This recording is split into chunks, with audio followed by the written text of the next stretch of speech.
এর কিছুক্ষণ পরই আমার ছোট ভাই কথা বলা বন্ধ করে দিয়েছে।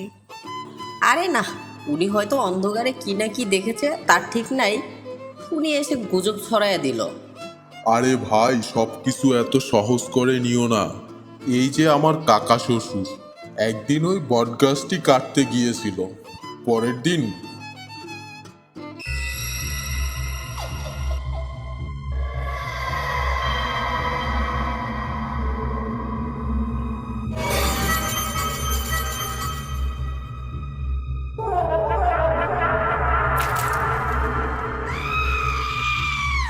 উনি অন্ধ হয়ে গিয়েছিল সারা জীবনের জন্য।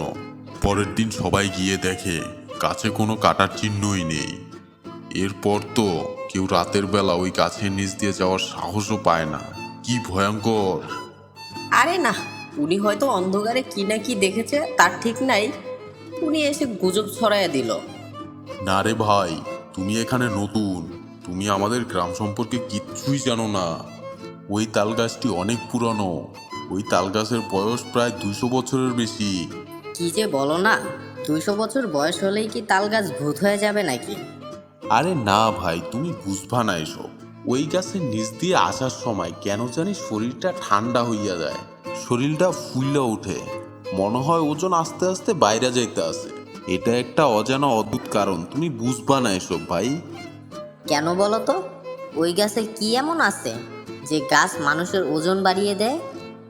ধ্যাত মিয়া, তোমার কপালে আসলেই দুঃখ আছে। তুমি এসব বিষয় নিয়েও ফাইজলামি করো।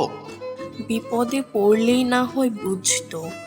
কালুর মা দিনের বেলা একবার ওই গাছের নিচে বসছিল, তারপর যে তার পেটের ব্যথা শুরু হলো, আর কমেনি। পরে বেচারি মারাই যায়।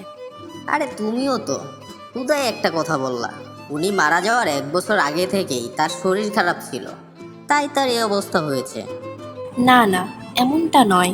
তবে যারা দেখছে তারা কি মিছা কথা কইছে? তোদের কথা শুনে মনে হচ্ছে আমিও যদি ওই রাস্তা দিয়ে যাই তাহলে আমাকেও কেউ ডাকবে, আর এই বুঝি সে আমার ঘাড় এসে মটকে দিবে। সবই তোদের কথা ঢপবাজি।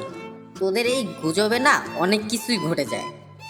অনেক তো আবল তাবল বলেছ, বকবক না করে পারলে গিয়ে দেখাও, দেখি তোমার কত দম। আর লোকেও জানুক তুমি কতটা সাহসী।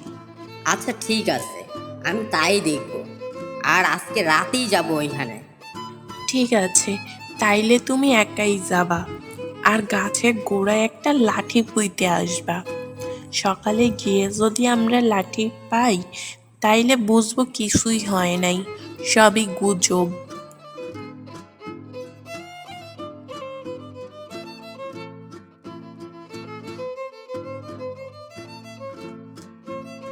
উনি অন্ধ হয়ে গিয়েছিল সারা জীবনের জন্য। পরে বেচারি মারাই যায়।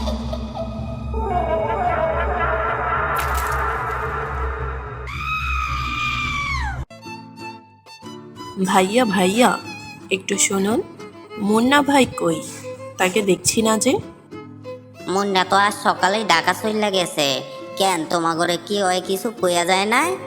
ও মা, তাই নাকি? ওর আবার হঠাৎ করে কি হলো? রাইতে মুন্না বাসায় আইলো, পরে দেখি হয় খুব গামাইতে আছে।